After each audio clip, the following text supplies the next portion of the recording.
Wassalatu wassalamu ala rasulillah wa ala alihi wa sahbihi wa mawala. Asyhadu an la ilaha illallah wahdahu la syarikalah wa asyhadu anna Muhammadan abduhu wa rasuluh la nabiyya wa rasulah ba'dah. Jamaah kurma yang dirahmati Allah Subhanahu wa taala, puji syukur kita panjatkan kehadirat Allah Subhanahu wa taala. Salawat serta salam juga senantiasa kita curah limpahkan kepada pemiliknya, yaitu Nabi Muhammad sallallahu alaihi wasallam, juga kepada para keluarga beliau, para sahabat-sahabat beliau, dan juga kepada kita umatnya.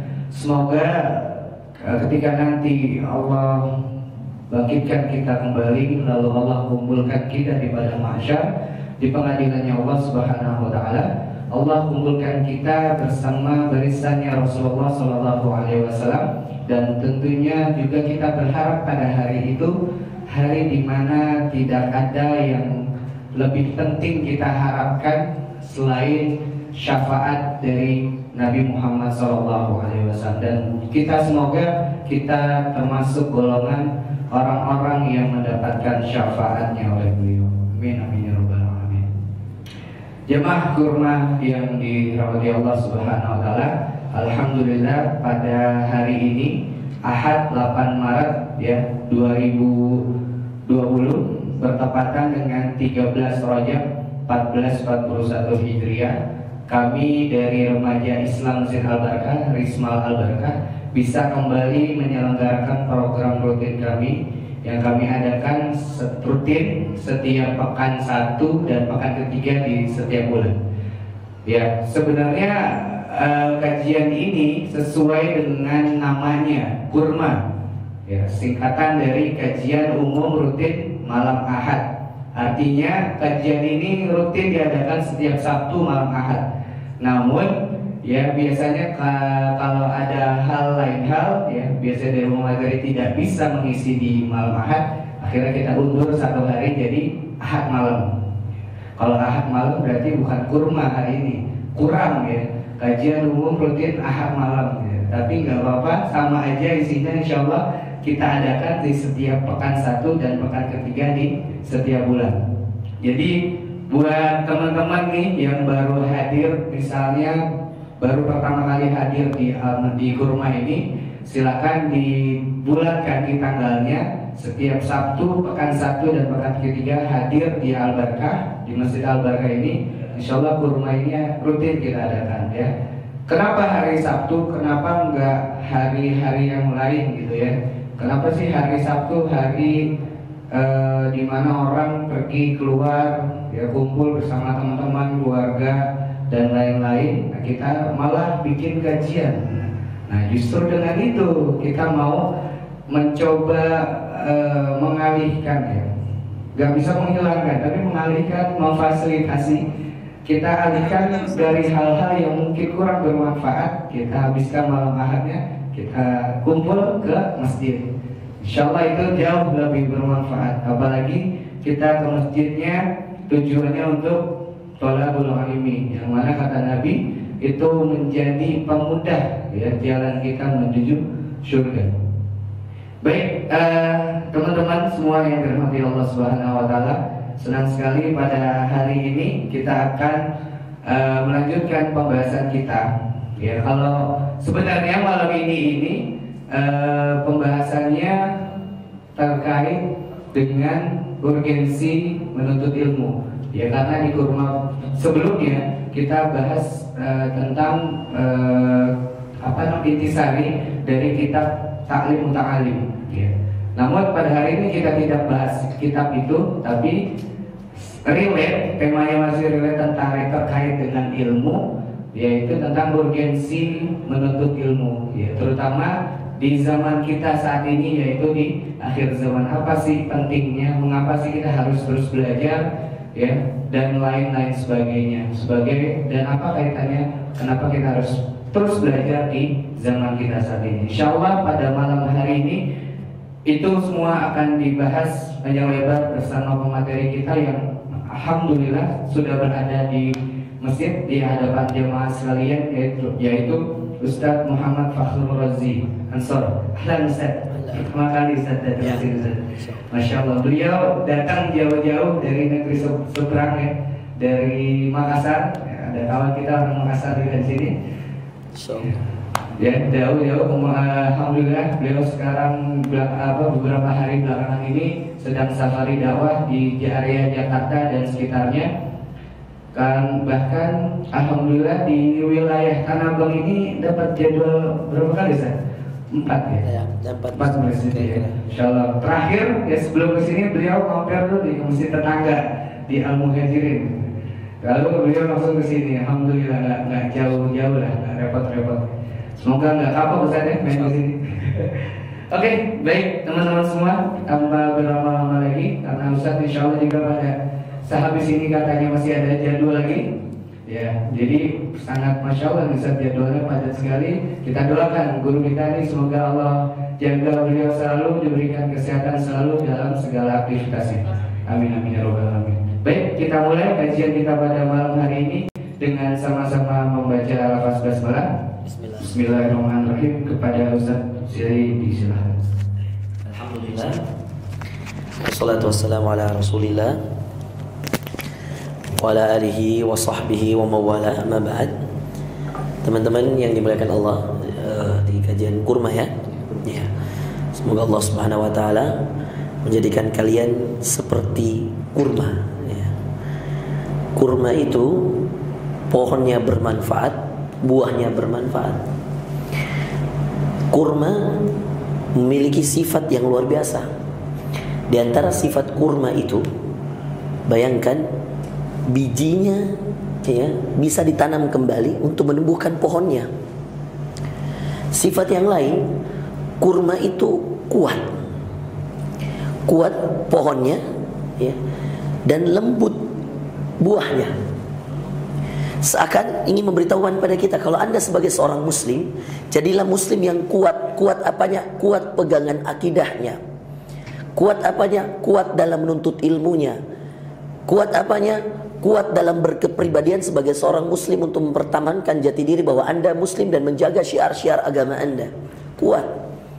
Maka kemudian Maryam ketika mau melahirkan, itu kemudian disuruh saja pegangan dengan pohon kurma. Karena Allah tahu sekuat-kuatnya dia menarik, lebih kuat pohon kurma. Maka kurma itu sebelum saya membahas tentang kajian kita tentang ilmu, Anda harus mengerti dulu kenapa Anda menamakan kurma. Itu filosofinya harus masuk. Bahkan kita ini diibaratkan sebagai seorang muslim yang harusnya menyifati sifatnya pohon kurma. Kuat, tahan lama ya. Tidak rempong kurma itu ya. Beneran tidak ribet kurma itu ya. Lalu kemudian kurma itu Bapak Ibu sekalian, teman-teman, dia bisa kemudian terproduksi dengan cepat. Buahnya beraneka macam. Namanya kurma, tapi Anda bisa menemukan kurma muda, kurma tua, sukari, kurma ajwa. Kalau Anda masuk umrah saja, ada ke tempat kurma itu, ada lebih dari 20 macam kurma. Bahkan kadang-kadang modelnya sama tapi rasanya berbeda. Ajwa saja ada ajwa biasa, ajwa tengah, ajwa super, dan seterusnya. Itu kenapa? Memberikan kita bukti bahwa sehebat-hebatnya kita, sekuat-kuatnya kita, ingat, kita pasti memiliki perbedaan.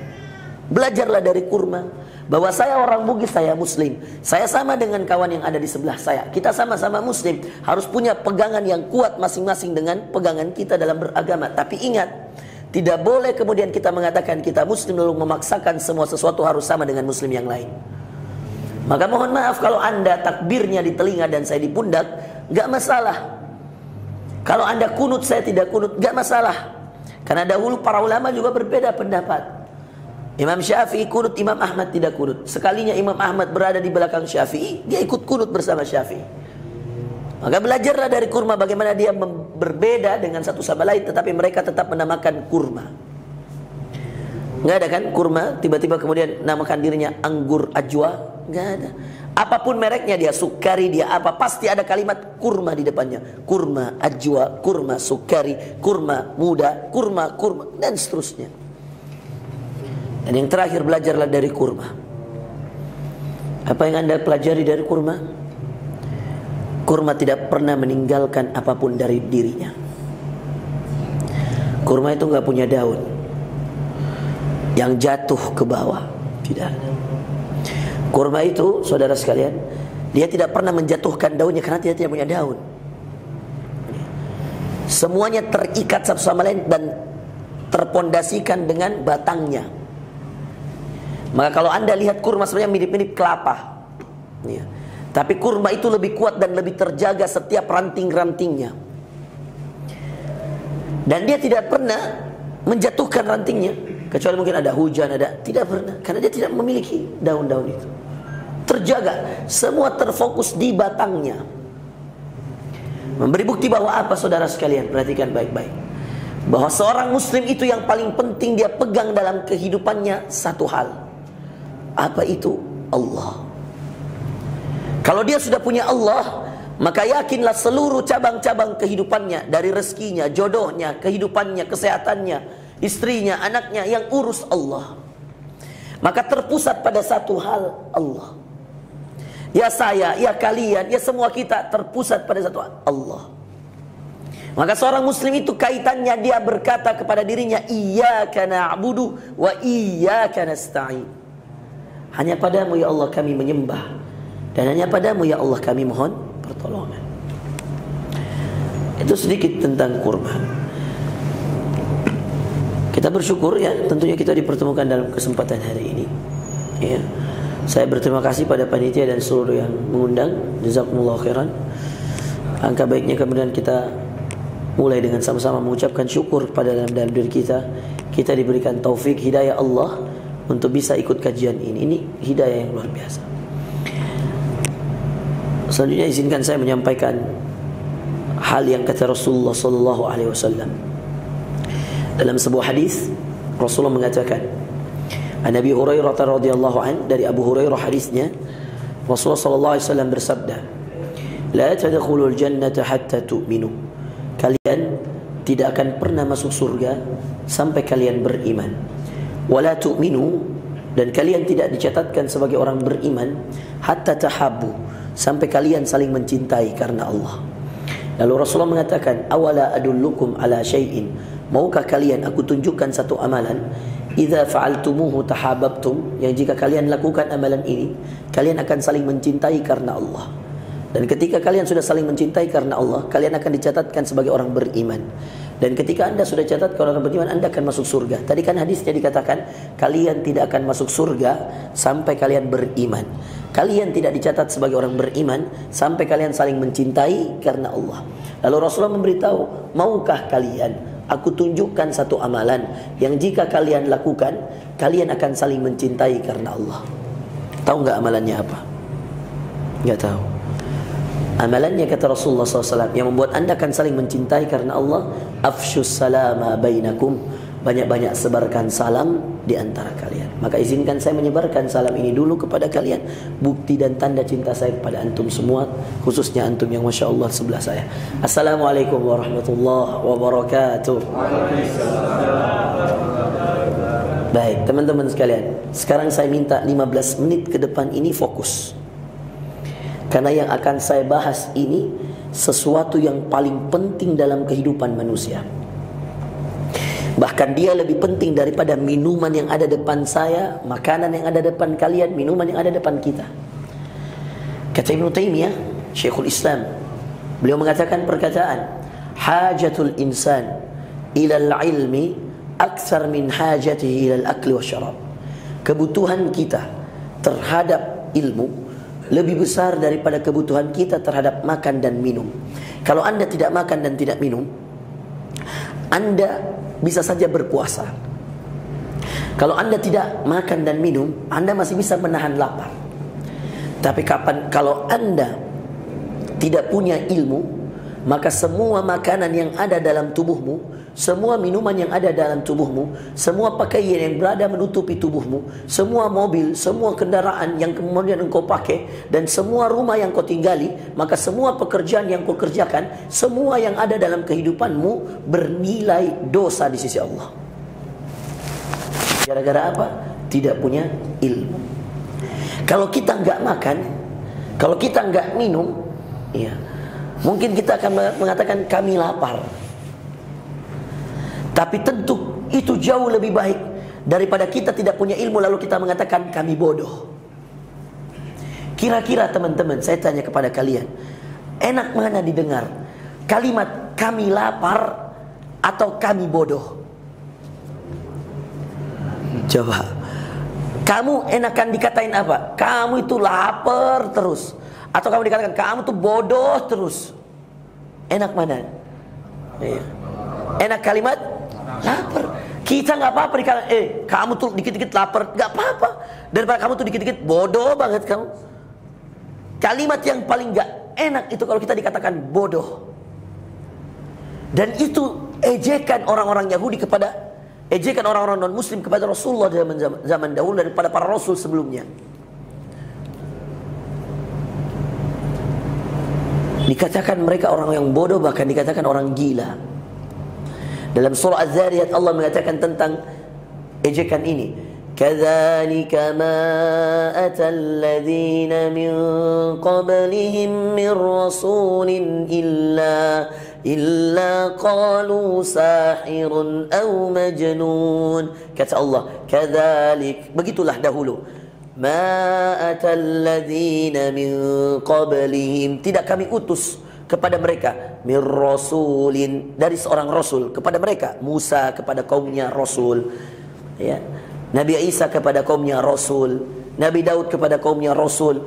Tidak pernah kami utus mereka sebagai seorang rasul illa qalu, kecuali ejekan mereka sahirun aw majnun, dia itu orang penyihir, dia itu orang gila. Bayangkan, tidak ada nabi kecuali ejekan kepada mereka penyihir atau orang gila. Coba bayangkan, aw majnun. Nah makanya Bapak Ibu sekalian dimuliakan Allah, Rasulullah tidak mau umatnya menjadi umat yang bodoh. Maka yang membuat Rasulullah SAW semangat menerima wahyu Al-Quran itu karena Quran itu sumber ilmu. Maka lihat ayat yang pertama kali turun apa? Iqra bismi rabbikal ladzi khalaq. Baca. Ayat yang pertama itu bukan makan, bukan minum, baca. Karena kalau kamu pintar, rezeki mendatangimu. Karena kalau kamu punya ilmu, makanan, uang, harta datang padamu. Tapi kalau kamu tidak punya ilmu, harta, makanan dan seterusnya akan menjauh darimu. Dan uniknya lagi, makanan, harta, tempat tinggal, kendaraan, kau yang jaga. Tapi ilmu yang menjagamu. Coba bayangkan. Maka orang berilmu itu santai, saudara. Di mana dia berada, di situ rezekinya. Ya. Coba. Kemana-mana aman. Dia nggak perlu uang di rekening. Ya. Sederhananya aja. Saya jauh-jauh belajar ke Gontor. Tamat SD dari Makassar saya ke Jawa Timur. Jauhnya itu, bayangkan. Dari Gontor 6 tahun saya pesantren. Belajar di sana, cari ilmu di sana. Habis itu saya ke Magelang ngajar di sana 2 tahun. Setelah ngajar di Gontor 6, cabangnya Gontor juga, saya berangkat ke Syria. Dari Syria saya ke Sudan, lagi-lagi belajar. Di Syria saya belajar Quran. 2 bulan di sana saya pindah ke Sudan, dapat beasiswa. 6 tahun S1, S2, 4 tahun S1 saya, 2 tahun setengah kira-kira S2 saya. Lanjut lagi S3. Teman-teman, yang saya cari ilmu. Yang membuat saya betah di sana ilmu. Pulang ke Indonesia nggak bawa duit, tiket dibayarin, ya. Subhanallah. Lihat coba, uang di rekening nggak pernah tahu berapa. Ada alhamdulillah, nggak ada juga nggak apa-apa. Tinggal di mana aja, ya. Nggak pernah dihitung tapi ada aja, ya. Rekening saya nggak pernah tahu isinya, tapi selalu ada kalau butuh, ya. Dompet saya nggak tahu, bahkan kadang-kadang iya, Onassis lebih tahu isi dompet saya dari saya. Nah, ya serius, gak paling Makassar itu pin ATM saya, tim saya banyak yang tahu. Karena setiap kali turun ATM, saya nggak pernah turun. Saya bilang, tarik uangnya ini passwordnya, tarik sekian, ya. Sampai segitunya, ya. Nah, saya tak mau, teman-teman, subhanallah, sampai sekarang saya keliling 20 negara lebih. Saya sampai ke Roma ceramah, saya sampai ke Paris, Saya sampai ke Belanda ceramah. Yang bayarin bukan saya. Nggak punya duit kita, tapi nggak pernah minta juga, tapi dimuliakan di dunia gara-gara ilmu ini. Subhanallah, ini baru di dunia teman-teman. Maka yakin sama saya, percaya sama saya, antum tidak ada kata terlambat. Semua kita, bahkan saya pun masih belajar. Semua boleh pensiun, semua boleh berhenti, tapi tidak boleh kita berhenti dan tidak boleh kita pensiun untuk menuntut ilmu agama. Anda kalau sudah tua boleh pensiun dari tempat kerja Anda, boleh. Anda kalau sudah kemudian tidak betah dari tempat kerja, silahkan. Anda boleh pensiun, ganti kerjaan yang lain, silahkan. Tapi jangan pernah ada kalimat saya pensiun dari menuntut ilmu agama. Karena kata Rasulullah sallallahu alaihi wasallam, ini ilmu agama saudara sekalian, thalabul ilmi fariidatun ala kulli muslim. Menuntut ilmu agama kewajiban bagi setiap muslim. Maka yang enggak mau nuntut ilmu agama berdosa. Apalagi kalau kemudian ilmu agama itu masuk pada hal-hal yang diwajibkan. Dia sholat tapi nggak tahu cara sholat yang benar. Dia puasa tapi nggak tahu cara puasa yang benar. Dia zakat tapi nggak tahu cara zakat yang benar. Ini hati-hati. Nah maka disinilah pentingnya ilmu. Satu-satunya hal yang kemudian tidak ada kata pensiun untuknya. Mulai dari kita kecil, mulai dari kemudian di rahim ibu kita, bahkan mulai sampai nanti kita meninggal, kita tidak akan pernah mengatakan kita sudah cukup dengan ilmu. Tidak cukup. Anda boleh puas dengan harta, lalu mengatakan saya sudah cukup dengan harta saya. Anda boleh puas dengan keluarga Anda, saya sudah cukup dengan keluarga saya. Anda boleh puas dengan kehidupan Anda, saya cukup dengan kehidupan saya. Tapi Anda tidak mungkin bisa mengatakan saya sudah sangat mengerti Quran dan saya sudah cukup ilmunya. Tidak mungkin. Karena Allah mengatakan dalam surah Yusuf, wa fawqa kulli dhi ilmin alim. Di atas semua yang berilmu masih ada orang yang berilmu. Di atas orang yang berilmu ada lagi orang yang berilmu. Di atas semua orang yang berilmu ada yang maha berilmu. Jadi Anda nggak mungkin mengatakan saya udah 10 tahun kajian, sudah cukup deh. Nggak mungkin. Karena pasti banyak yang kamu semakin tahu semakin membuat kamu merasa bodoh. Ciri-ciri orang berilmu teman-teman, semakin dia ngerti semakin kerasa bodohnya. Dan ciri-ciri orang bodoh, baru belajar semakin dia merasa pinter. Jadi kalau Anda belajar dan rasa pintarmu lebih tinggi daripada merasa bodohmu, maka ketahuilah kamu orang bodoh. Tapi ketika kamu terus belajar, semakin kau belajar, semakin kamu kemudian menemukan kebodohan dalam diri. Ya Allah, ternyata bodoh banget ya selama ini. Boleh ternyata kayak gini. Oh ternyata nggak boleh kayak gini. Oh ternyata hadisnya lemah. Tapi gue udah praktekin tiap hari. Semakin kamu menemukan ilmu baru, semakin kerasa bodohnya. Dan semakin kerasa bodohnya, semakin semangat kau menuntut ilmu. Oh iya, gue harus nyari nih. Benar gak? Cari di internet. Pastikan hadisnya. Benar gak sahih atau tidak?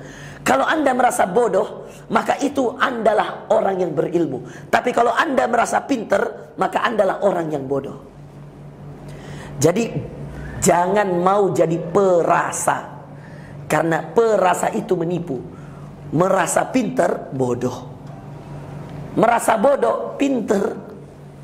Makanya kata Imam Malik, kalimat la adri itu setengah ilmu. Gimana maksudnya Ustaz?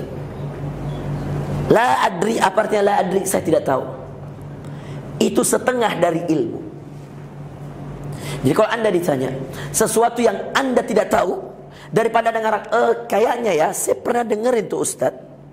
Ustaz tuh bilang kayak gini nih, kayak gini-gini. Padahal Anda juga kayaknya nggak bisa mastiin. Kenapa sih manusia itu nggak berani banget bilang saya nggak tahu? Pernah dengar tapi masih kayaknya. Antum kalau masih dengar kayaknya dan belum bisa pastikan ilmunya, itu sama dengan tidak tahu. Yang tahu itu yang kau bisa pastikan kebenarannya, itu yang kau tahu. Berapa rakaat sholat zuhur? 4 rakaat. Jawab 4 rakaat. Kamu tahu? Jawab. Ada 12 rakaat sholat sunnah rawatib, yang siapa yang mengerjakannya akan dicatatkan sebagai orang yang dibangunkan rumah di surga. Tahu nggak? Kalau nggak tahu diem. Jangan sembarang jawab. Nanti sembarang jawab. Oh 2 sebelum subuh, 4 sebelum zuhur, 2 setelah zuhur, 2 setelah asar, 2 setelah maghrib. Loh, bingung. Isyaknya di mana? Kau udah 14 aja. Kalau nggak tahu bilang nggak tahu. Oh ternyata 12 rakaat yang anda kerjakan itu dalam hadis Rasulullah SAW, man shalla 12 rakaah. Siapa yang salat 12 rakaat salat sunnah sehari semalam. Yang dimaksud salat sunnah ini salat sunnah rawatib, qabliyah dan ba'diyah. Ternyata dijelaskan oleh Rasulullah. Ingat, jangan sembarangan. Ini dijelaskan oleh Rasulullah. Kata Rasulullah sallallahu alaihi wasallam, arba'an qabla dhuhr, 4 sebelum zuhur, raka'ataini ba'daha, 2 rakaat setelahnya, raka'ataini ba'dal maghrib, 2 rakaat setelah maghrib, raka'ataini ba'dal isya, 2 rakaat setelah isya, wa raka'ataini qabla al-fajr, dan 2 rakaat sebelum subuh. Enggak ada tuh asar. Enggak ada tuh 4 rakaat setelah isya. Lihatin hadisnya. Baru diamalin. Ya. Jangan kemudian nggak tahu tapi mau kira-kira 2 sebelum subuh. Jangan.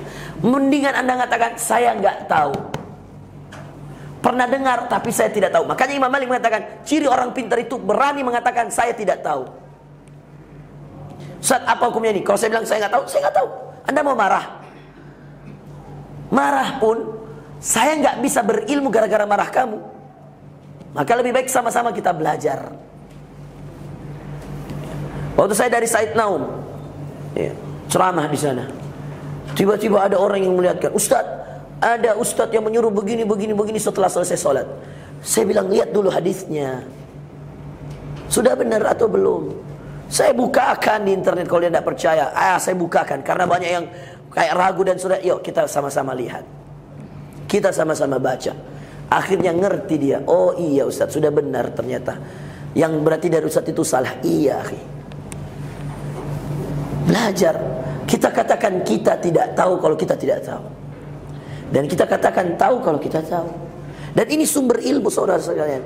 Dan ilmu itu subhanallah, semakin kamu merasa tidak tahu, semakin semangat dirimu untuk menambah ilmu. Apalagi setelah gelas ini penuh, kecuali tumpah. Dan begitulah orang-orang yang selalu merasa punya ilmu. Tetapi sebaliknya orang-orang yang kemudian merasa tidak punya ilmu, dia akan selalu merasa kurang, dan kurang. Sehingga ketika dia diisi, gampang. Karena kosong gelasnya.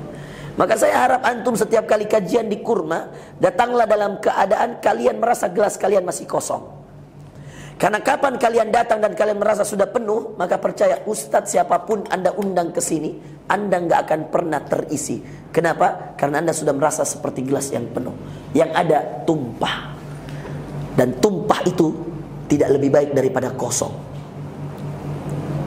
Saya ulang, tumpah itu tidak pernah lebih baik daripada kosong. Faham tak? Ngerti gak? Tumpah tidak pernah akan lebih baik daripada kosong. Maka bagi saya lebih baik orang selalu gelasnya kosong daripada gelasnya selalu tumpah. Karena kalau dia tumpah, dia ngerepoti orang sekitarnya. Maka lihat orang yang selalu merasa pinter, ketika diisi ngelak, ketika dikasih tahu ngomel, protes. Kenapa? Karena selalu merasa gelasnya penuh, akhirnya tumpah. Kalau dia tumpah, yang ribet siapa? Bukan hanya dia, orang sekitarnya. Ngomel ke sana sini, ngomongin orang ke sana sini, jadinya gibah, jadinya namimah, jadinya pengadu domba, gara-gara tumpah. Dia merasa nggak nyaman, diisi tumpah, jadi dia ngomongin orang-orang. Itu karena orang yang sudah merasa pintar, lalu kemudian ketika diisi, dia ngomel, protes. Lo enggak, saya ngomong, saya dengar dari Ustadz ini kayak gini. Subhanallah. Makanya kata Rasulullah SAW, siapa yang belajar ilmu untuk mendebat orang pintar, atau belajar ilmu untuk membodohkan orang yang bodoh, maka ketahuilah dialah orang yang terlaknat. Maka kalau anda belajar itu bukan untuk banding-bandingin Ustadz. Ini serius ini. Belajar sama Ustadz Fulan di mana? Belajar sama Ustadz Fulan. Nanti habis itu dia banding-bandingin. Wah, kata Ustadz ini tuh nggak baik banget cara ngomongnya. Ustadz ini tuh ilmunya cuma segitu. Astagfirullah. ketika itulah Anda dikatakan orang yang bodoh. Maka saya katakan, kosong jauh lebih baik daripada tumpah. Memiliki 3 sifat. Dan ilmu akan selalu jauh dari orang yang memiliki 3 sifat. 3 sifat yang akan selalu dibutuhkan ketika Anda mau berilmu.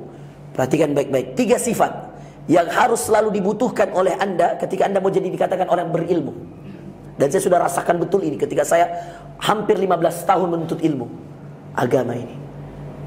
3 sifat ini saudara sekalian penting untuk Anda punya agar Anda dikategorikan orang berilmu. 1, sungguh-sungguh. Tidak mungkin Anda dikatakan orang berilmu kalau Anda tidak sungguh-sungguh. Ya, ini penting bagi orang berilmu. 2, rendah hati. Karena semakin orang berilmu merasa sombong, semakin hilang ilmu yang dia punya. Percaya sama saya, kesombongan menghilangkan 80% ilmu yang dipunya oleh pemiliknya. Karena kenapa? Allah tidak senang ilmu yang dia berikan disombongkan oleh manusia yang cuma dititipi ilmu. Maka ada dulu penghafal Quran karena sombongnya keluar dari pesantren tahfidz dan dia sudah jadi guru Quran. Ratusan orang yang dia dengarkan setoran 30 juznya. Ketika kemudian keluar dari pesantren itu, dia sudah selesai mengajar di situ, lalu kemudian dia tidak pernah lagi mau menyentuh Al-Quran, tidak pernah lagi mau murajaah Al-Quran. Ternyata setelah 8 bulan ketika mau dipakai imam di bulan Ramadan, hilang semua hafalannya kecuali 2 surah. Kecuali 2 surah. Surah apa ikhwas sekalian? Yang bertahan surah Al-Fatihah. Dan surah apa? Dan bertahan 1 surah yang lain. Ini saya tentu di luar juz 30 ya. Di luar yang surah-surah pendek, Qul huwallahu ahad, itu enggak dihitung. Dan 1 surah yang bertahan surah Al-Kahfi. Itu karena dia masih membacanya di hari Jumat. Yang lain semua surah hilang.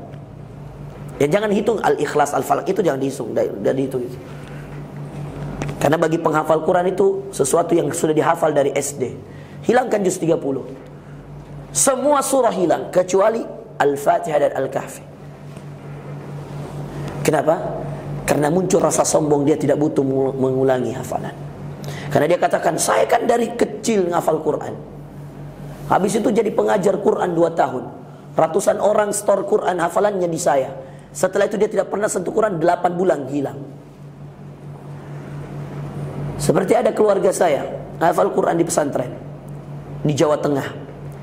Pulang libur Ramadan, dia sudah setorkan 15 juz Quran. Dikatakan oleh ibunya, "Nak, ulang-ulang hafalanmu." Apa dia katakan? "Nanti saja, Mak. Kalau balik lagi ke Jawa Tengah." "Ibu, nanti saja. Kalau saya balik lagi ke Jawa Tengah baru saya ngafal. Sebulan ini saya mau puas-puasin ngegame." Benar. Pulang main game aja. Puasa Ramadan tapi main game, enggak pernah ngulang Quran. Sampai ke pondok dites oleh ustadznya, hilang 15 juz kecuali tersisa setengah juz. Setengah juz itu pun setengah juz dari juz 1. Padahal dia sudah hafalkan ini 15 juz 3 tahun. Per tahunnya itu 5 juz. Hilang 1 bulan. Karena ilmu tidak bisa Anda pertahankan dengan kesombongan. Ilmu itu rendahkan hatimu, bertambah ilmu. Bahkan ilmu itu bisa diambil dari orang yang tidak lebih pintar dari Anda. Sebagaimana Musa mengambil ilmu dari Khidir yang lebih rendah dari dia. Musa Nabi, Musa Rasul. Khidir cuma Nabi, dia bukan Rasul. Musa menerima kitab Taurat, Khidir tidak punya. Musa kalimullah, berbicara langsung dengan Allah, Khidir tidak. Tapi Musa diajar oleh Allah agar dia sadar, supaya dia tahu diri bahwa ada ilmu yang tidak dia tahu, yang saya titip kepada orang yang lebih rendah di bawahnya. Siapa? Khidir. Sulaiman itu, ya tadi kita jelaskan tentang Sulaiman juga di Masjid Al-Muhajirin. Tapi ini dalam versi yang lain. Sulaiman itu bisa mengerti berbagai macam bahasa. Dia punya tentara jin, manusia dan burung. Dia merintahin jin, merintahkan angin, berbahasa dengan semut. Tapi lihat, ketika kemudian dia kumpulkan semua pasukannya, hilang 1 burung. Burung apa? Ya Allah, gak ada yang tahu. Burung apa? Hud-hud. Makanya dalam An-Naml dikatakan, وَتَفَقَّدَ الطَّيْرَ فَقَالَ مَا لِيَ لَا أَرَى الْهُدْهُدَ am kana minal ghaibin. Dengerin, agar Anda belajar bahwa raja saja ada hal yang dia tidak tahu yang ditahu oleh seekor burung kecil namanya hudhud. Kata Allah dalam Al-Quran, wa tafaqqadat tayr, hilang satu burung. Kehebatannya Sulaiman, bayangin, dia kumpulkan semua pasukannya, jin, manusia, ya, burung. Dia tahu kalau ada satu burung yang tidak ikut upacara, tidak ikut apel, tidak ikut kumpul. Kita aja kadang-kadang kalau upacara di SD dulu, ya, kita nggak ikut upacara, kepala sekolah nggak tahu, ya kan? Padahal yang ikut upacara baru manusia. Bayangin Sulaiman ngumpulin semua pasukannya, jin, manusia, burung, hilang satu burung, satu. Dia tahu. Tapi kehebatannya mengetahui satu burung tidak menjadikan dia tahu apa yang dilakukan hudhud. Dan apa yang ditahu hudhud tidak ditahu oleh Sulaiman. Dan itu ada dalam lanjutan ayatnya dalam surah An-Naml. Wa tafaqqadat tayra faqala ma liya la ara al-hudhuda. Hilang satu burung, lalu Sulaiman mengatakan, ma liya la ara al-hudhuda. Kenapa saya tidak lihat hudhud? Bertanya dia pada seluruh pasukannya. Semuanya saling melihat, mana ya hudhud ini? Bikin ribet aja kumpul, ya. Kira-kira gitu ya, canda aja nih. Bikin ribet kumpul itu kalimat-kalimat tambahan aja. Tapi hudhud dicari oleh semua yang lain. Ternyata dia bawa berita yang tidak ditahu oleh Sulaiman. Am kana minal ghaibin, atau dia termasuk orang yang sengaja gaib. Lalu diancam oleh Sulaiman. Iya.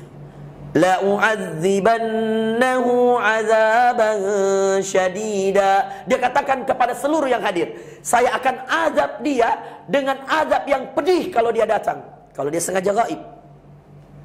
Au la azbahannah, atau akan aku sembelih dia kalau dia datang dan dia tidak punya alasan.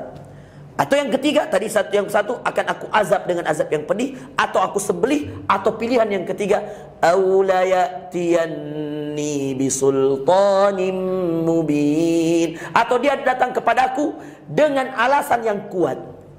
Lalu Allah ceritakan, famakasa, ayat selanjutnya, famakasa ghaira ba'idin faqal, tiba-tiba datang burung yang mengepakkan sayapnya dengan cepat. Hudhud. Ya, kita kalau terlambat udah dilihatin kita nih, pasti kita buru-buru banget. Gitu hudhud. Famakasa ghaira ba'idin faqala ahattu bima lam tuhit bih. Lihat, burung ini cerdas. Apa yang dia katakan ketika dia sudah sampai, semua pasukan Sulaiman lihat ke dia. Kira-kira kalau upacara nggak dimulai-mulai gara satu orang kan, pasti kita jadi tontonan. Begitu dengan hudhud. Tapi cerdasnya hudhud, dan ini ilmu Allah. Dititip ke seekor burung namanya hudhud, seakan Allah ingin memberi pelajaran pada Sulaiman, kau memang hebat, tapi sehebat-hebatnya kamu, pasti ada yang kau tidak tahu. Pasti ada aja yang kau nggak ngerti. Lalu disitulah ilmu itu berkata, famakasa ghaira ba'idin faqala ahattu bima lam tuhit bih. Ini kalimatnya, ahattu bima lam tuhit bih. Datang dari jauh seekor burung namanya hudhud. Lalu dia berdiri, lalu kemudian dia berada di tengah-tengah Sulaiman dan seluruh pasukannya. Lalu dia mengatakan, ahattu bima lam tuhit bih. Ini kalimat yang membuat Sulaiman diam. Dan semua diam. Karena tiba-tiba hudhud datang dan mengatakan, ahattu bima lam tuhit bih. Tahu apa artinya? Saya tahu ilmu yang kau tidak tahu. Pinter banget kan? Daripada dia ditanya, kamu dari mana? Kemana? Ngapain?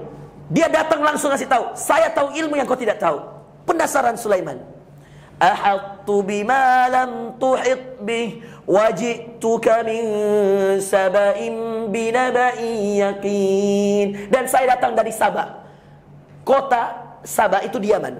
Saya datang ini baru dari Sabah. Binaba'in yaqin. Naba, an-naba, berita. An-naba amma yatasa'alun anin naba'il azim. An-naba, berita. Binaba'in yaqin, dengan berita yang aku yakini kebenarannya karena aku lihat sendiri. Lalu dijelaskan, inni ra'aitum ra'atan tamlikuhum.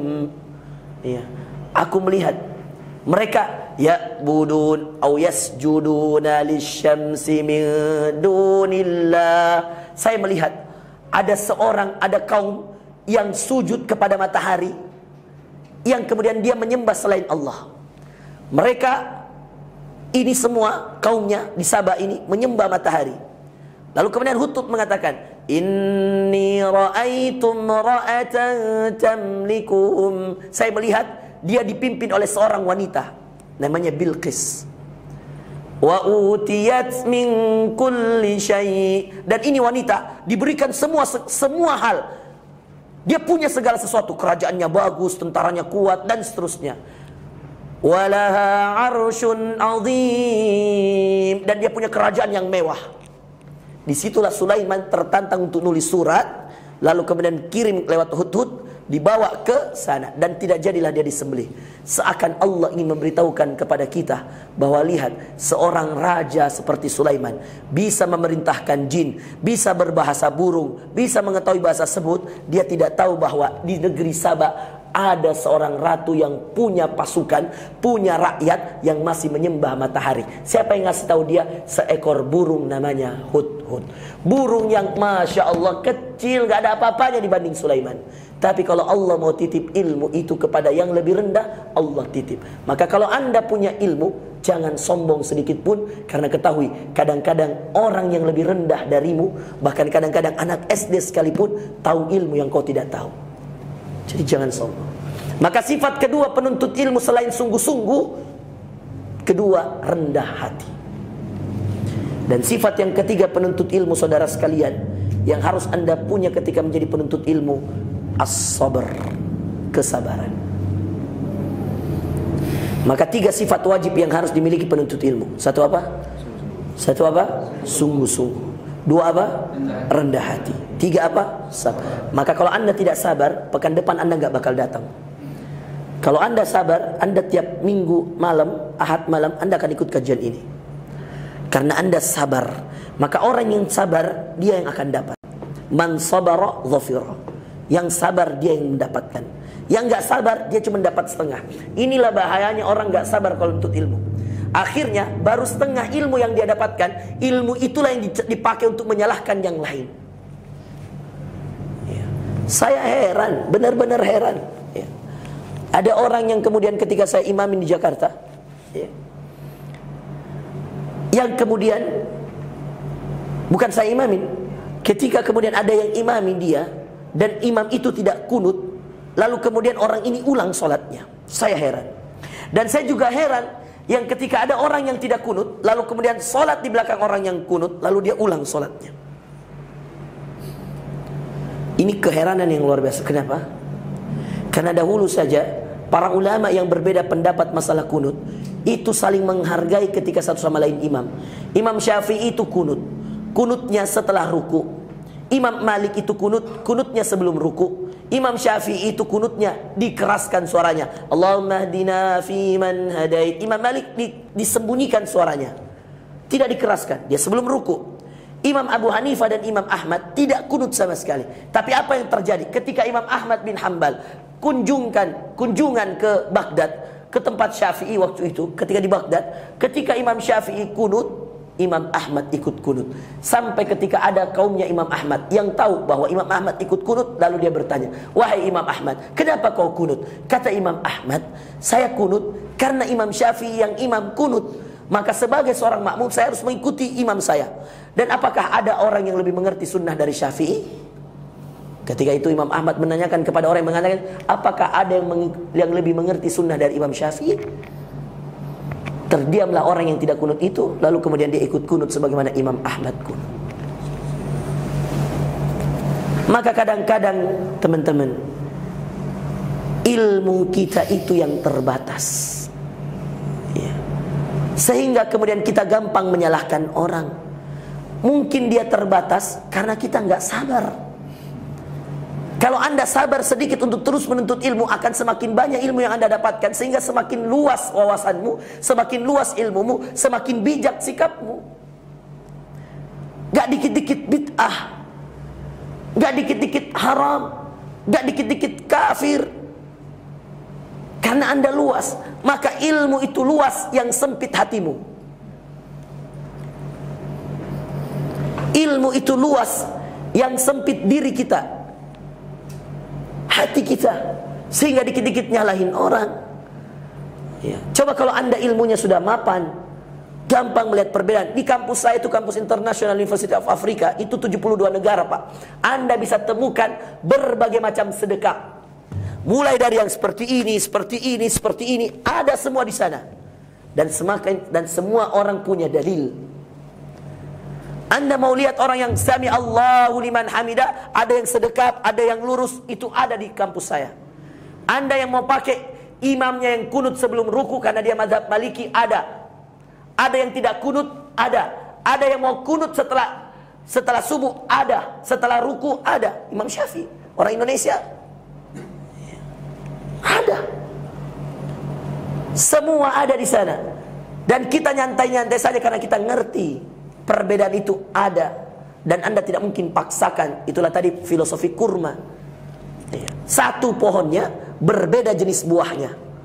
Coba bayangkan. Kita lihat itu. Kurma apa aja, banyak saudara. Tapi Anda lihat pohonnya gitu-gitu doang. Gak mungkin Anda nemukan kurma ajwa, pohonnya seperti pohon pisang. Gak mungkin. Pohon kurma tetap sama pohonnya, yang berbeda buahnya. Itu filosofi kurma. Maka jadilah orang berilmu yang seperti kurma. Saya sudah jelaskan tadi. Dan 3 sifat yang terakhir ya, menutup ceramah saya. 3 sifat yang tidak boleh dipunyai oleh penuntut ilmu. 1, tergesa-gesa.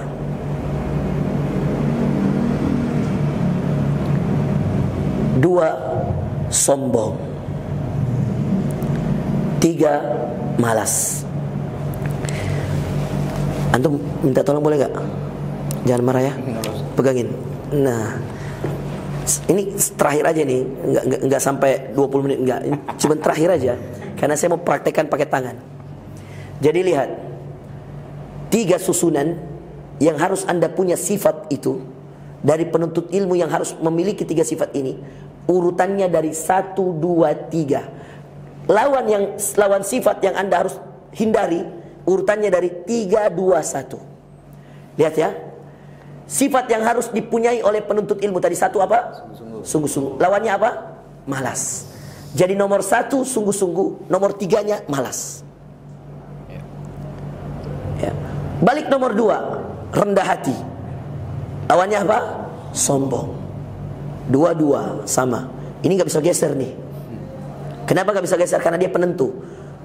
Kenapa dikatakan penentu? Karena meski Anda rajin dan meski Anda sabar, kalau Anda sombong, kali 0. Dikali 0.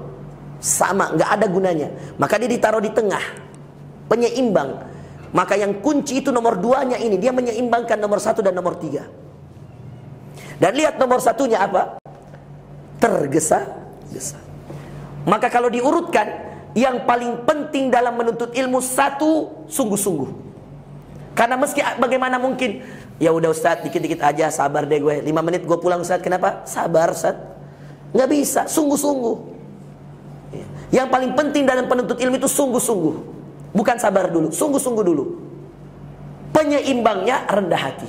Kalau Anda sudah sungguh-sungguh dapat ilmunya, rendah hati. Untuk bisa terus menjadi orang penuntut ilmu, sabar. Kebalikannya, yang paling pertama mengganggu penuntut ilmu itu bukan malas, tapi tergesa-gesa, buru-buru. Udah ya, kita cukupkan sekian. Katanya nggak apa-apa Ustaz, sampai jam 12 aja, selesaiin aja semua. Nggak bisa, pelan-pelan dong. Orang saya nuntutnya 7 tahun di Sudan, ente mau sampai jam 12. Pelan-pelan. Kalau kita paksa sampai jam 12 pun, yang ada ilmumu menyesatkanmu. Kenapa? Karena ditampung banyak, sedangkan tampungannya nggak muat, tumpah. Dan saya tadi katakan, orang yang tumpah itu tidak lebih baik daripada yang kosong. Ngerti? Baik. Maka yang paling pertama yang harus Anda hindarkan dari menuntut ilmu, tergesa-gesa. Jangan tergesa-gesa. Kalau saya bilang cukup. Gak usah bilang, wah bentar banget. Ya begitulah kadarnya. Ustaz tahu, oh kalian cukup sekian dulu. Maka setelah ini kalau saya bilang cukup, jangan ada yang protes. Oh iya, sampai serius ini. Ya, jangan ada yang protes. Ya, mungkin ini dulu gitu loh. Nanti kita lihat kalau pekan depan atau ada jadwal Jakarta lagi ya, gue lihat dong ya. Kalau gue masih mau kesini ya, tergantung gimana anda melobi saya kan gitu ya. Jadi tergesa-gesa. Baru yang kedua apa? Sombong. Baru yang terakhir malas. Demikian, saya cuma kasihan karena dia pegang ya. Tapi setelah ini saya mohon maaf ya. Harus sabar ya. Saya harus segera berangkat ke Balai Kartini, ada acara di sana. Jadi saya tidak bisa nerima tanya jawab. Jangan marah, sabar. Ingat sifat penuntut ilmu, sabar. Ya. Dan jangan tergesa-gesa, pelan-pelan. 4 aja ini udah luar biasa banget. Tadi saya sudah bagi 4. Ada yang bisa sebutkan? Sifat pertama ilmu itu apa? Belum saya keluar sudah lupa. Bukan sifatnya. Kan saya sudah sebutkan 4 tentang ilmu. Kosong itu nomor 2. Ada yang paling pertama tadi apa? Seperempat. Yang paling pertama saya sebutkan masalah apa? Kan ada urutannya 4. 1, 2, 3, 4. Yang paling pertama saya sebutkan tentang apa? Tentang ilmu itu apa? Kosong. Ilmu itu menerimanya kosong, memberinya kosong. Ketika anda menerima, pastikan gelas anda kosong. Jangan merasa, wah gua udah kajian sama Ustaz. Siapa biasanya sini? Nah, jangan, wah pasti ini Ustaz lebih ecek nih kayaknya ilmunya. Jangan, gak akan terima anda ilmu. Jangan pernah banding-bandingin Ustaz. Dan orang yang banding-banding Ustaz itu karena selalu merasa gelasnya udah penuh. Wah gua udah kajian sama Ustaz Felix, gua udah kajian sama Ustaz Hanan Ataki, gua udah kajian sama. Akhirnya pas Ustaz Farozi datang yang tidak lebih terkenal ya, merasa biasa aja. Tapi setelah mendengarkan ternyata wah ini dahsyat juga Ustaz ini. Banyak Ustaz itu nggak terkenal tapi ilmunya luar biasa. Demi Allah. Dan waktu saya di SKP baru-baru saya ketemu Ustaz Abdullah Jirani. Itu tidak terlalu terkenal, tapi ilmunya dahsyat itu. Apalagi masalah pemahaman Syafi'inya, mazhab Syafi'i. Luar biasa. Hanya kita sharing itu. Jadi jangan ukur Ustaz itu dengan jumlah followernya. Salah besar ya. 1. Masalah ilmu, menerimanya kosongkan, memberinya kosongkan. Yang kedua, ilmu kau berikan semua waktumu kepadanya, belum tentu dia berikan berapa? 1/4-nya. Yang ketiga, mengatakan kalimat saya tidak tahu atau la adri adalah bagian daripada ilmu. Yang keempat, yang terakhir, ilmu itu penuntutnya harus memiliki 3 sifat dan harus menghindari 3 sifat. Sifat yang harus dimiliki 1, sungguh-sungguh. 2, rendah hati. 3, sabar. Dan yang harus dihindari 3 sifat. 1, tergesa-gesa. 2, sombong. 3, selesai. Maka mudah-mudahan anda sudah menjadi orang yang berilmu hari ini. Tapi ingat, ketika ini, setelah ini, kalau anda mau memberi orang, jangan dalam keadaan penuh, tapi kosongkan gelasmu, baru kemudian menerima ilmu yang baru. Demikian ikhwah sekalian melakukan Allah. Jazakumullah khairan. Sallallahu alaihi Nabi Muhammadin. Saya minta maaf kalau ada yang salah, pasti dari saya. Kalau ada yang benar, pasti dari Allah. Ya, saya mohon maaf nggak bisa tanya jawab. Ya, bukan karena apa-apa, karena ada sudah jadwal lagi setelah ini.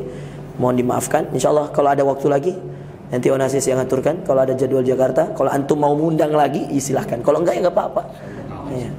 Ya. Undang ya? Ya, kita fleksibel insyaallah. Kalau ada waktu dan cocok bisa kita isi. Kalau enggak ya mohon maaf. Jangan bilang Ustadz sombong, enggak. Demi Allah. Kita mah tergantung yang ngatur jadwal ya. Saya biasanya kalau kesini tuh ada yang ngundang, dia bayarin tiket. Karena udah sampai di sini kasihan yang lain, ya kami kasih jadwal 2-3 orang, 2-3 tempat, lalu kita pulang. Assalamualaikum warahmatullahi wabarakatuh. Ya, baik. Alhamdulillah, jazakallah Ustaz atas ilmunya yang luar biasa. Ya, kalau diibaratkan ketika Ustaz, insyaallah seluruh kelas yang terisi air semuanya udah Ustaz berikan. Insyaallah tinggal kita amalkan saja. Ya, tadi sifat-sifat dari penuntut ilmu yang harus dilakukan dan yang harus dijauhkan.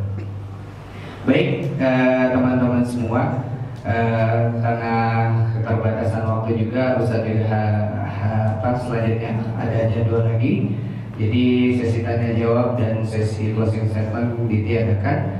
Tapi nanti teman-teman setelah habis ini, jika ingin yang ngulang-ngulang lagi, murajaah lagi ilmu apa yang disampaikan Ustaz, silahkan nanti cek di YouTube kita Risma Al-Barakah. Nanti insya Allah akan kita upload di sana.